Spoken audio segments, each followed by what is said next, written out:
Zechariah chapter 13. Cleaning from sin. On that day, a fountain will be opened to the house of David and the inhabitants of Jerusalem to cleanse them from sin and impurity. On that day, I will banish the names of the idols from the land, and they will be remembered no more, declares the Lord Almighty. I will remove both the prophets and the spirit of impurity from the land. And if anyone still prophesies, their father and mother, to whom they were born, will say to them, "You must die, because you have told lies in the Lord's name." Then their own parents will stab the one who prophesies. On that day, every prophet will be ashamed of their prophetic vision. They will not put on a prophet's garment of hair in order to deceive. Each will say, "I am not a prophet, I am a farmer. The land has been my livelihood since my youth." If someone asks, "What are these wounds on your body?" they will answer, "The wounds I was given at the house of my friends. The shepherd struck, the sheep scattered.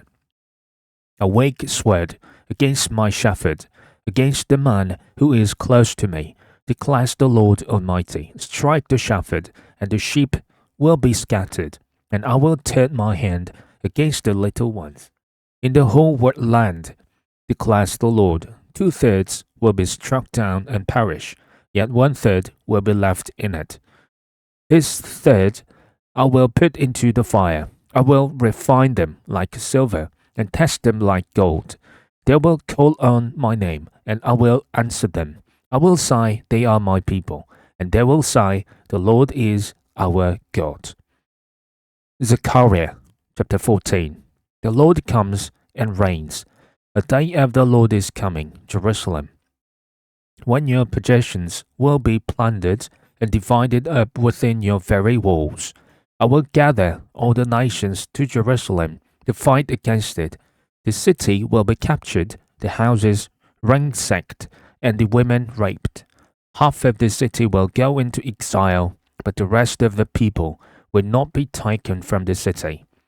Then the Lord will go out and fight against those nations as he fights on a day of battle.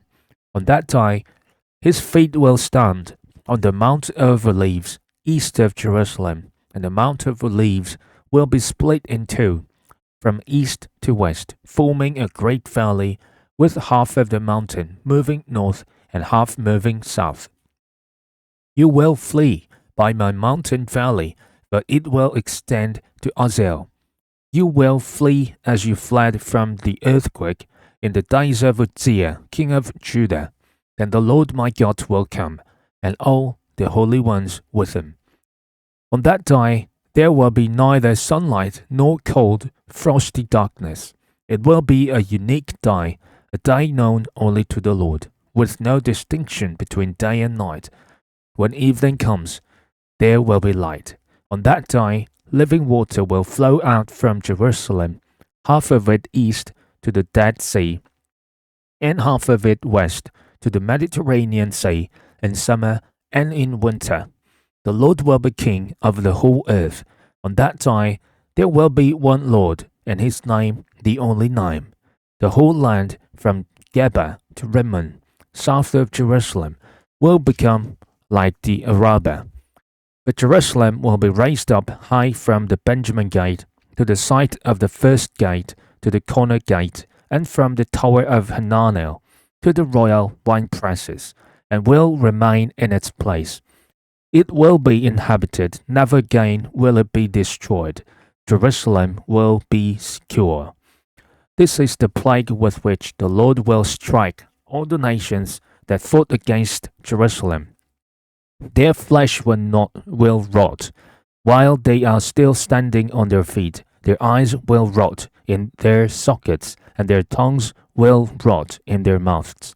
On that day, people will be stricken by the Lord with great panic. They will seize each other by the hand and attack one another. Judah too will fight at Jerusalem. The wealth of all the surrounding nations will be collected. great quantities of gold and silver and clothing. A similar plague will strike the horses and mules, the camels and donkeys, and all the animals in those camps.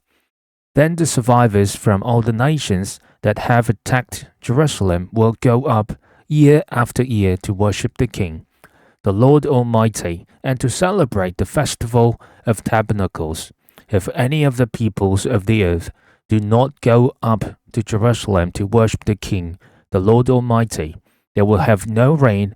If the Egyptian people do not go up and take part, they will have no rain. The Lord will bring on them the plague he inflicts on the nations, and do not go up to celebrate the festival of tabernacles. This will be the punishment of Egypt, and the punishment of all the nations that do not go up to celebrate the festival of tabernacles. On that day, holy to the Lord, will be inscribed on the bells of the horses, and the cooking pots in the Lord's house will be like the sacred bowls in front of the altar. Every pot in Jerusalem and Judah will be holy to the Lord Almighty, and all who come to sacrifice will take some of the pots and cook in them. And on that day there will be no longer a Canaanite in the house of the Lord Almighty.